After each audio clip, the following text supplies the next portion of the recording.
In this video, I want to talk about what I would eat if I was diagnosed with COVID-19 coronavirus. Well, the first thing to know about that is that the pre-existing conditions greatly increase your risk of not just in the susceptibility to getting the virus, but in the complications and even the death rate.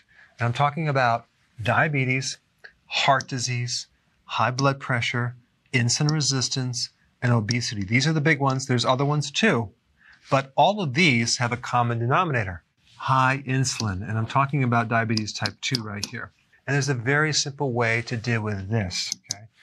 What you do is you go on a low carb diet, okay? And we're talking the ketogenic diet, moderate protein, high fat. High fats in the diet are totally fun to do as long as you keep your carbohydrates low.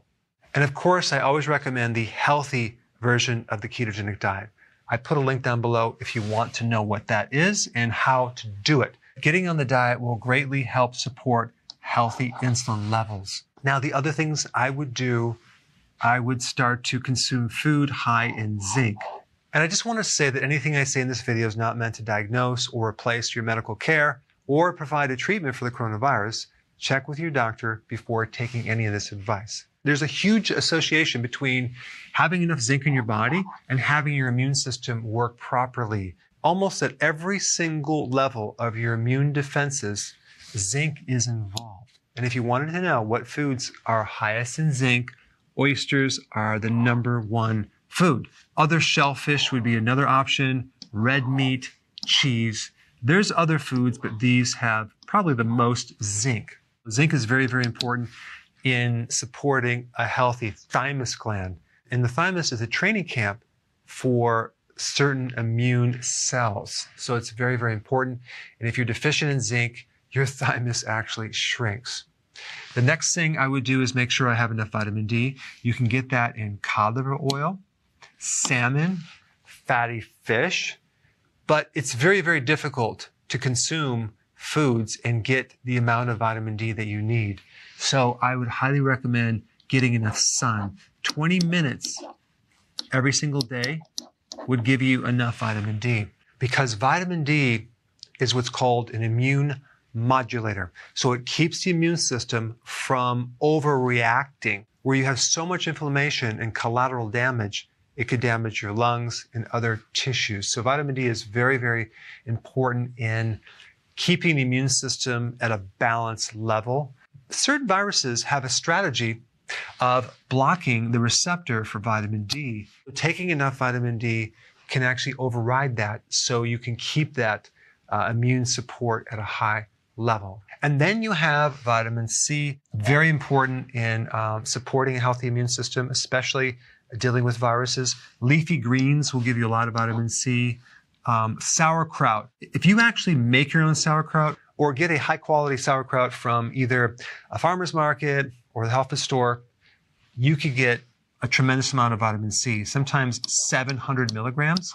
And really all you need is between 70 and 90 milligrams as the RDA. Now, of course, that doesn't account for all types of sauerkraut because there's different versions, but I'm just talking at the high end. We're starting at 700, and it's probably going to go down from there. Berries are a good source of vitamin C as well. There's a lot of other foods that have vitamin C, but the more you cook foods or you can foods, you lose not just vitamin C and vitamin D, but zinc too. Canned foods will deplete the effectiveness of zinc by 85%. And by the way, if you think that you're going to consume like orange juice for your vitamin C, you're mistaken, because they pasteurize or use high temperatures and cook the orange juice that destroys the vitamin C. The vitamin C that you would have in that orange juice is usually coming from an added synthetic version of vitamin C called ascorbic acid. And it's my opinion that is definitely not the same as the vitamin C that comes from actual fruits and vegetables. And lastly, let's talk about this thing called stress.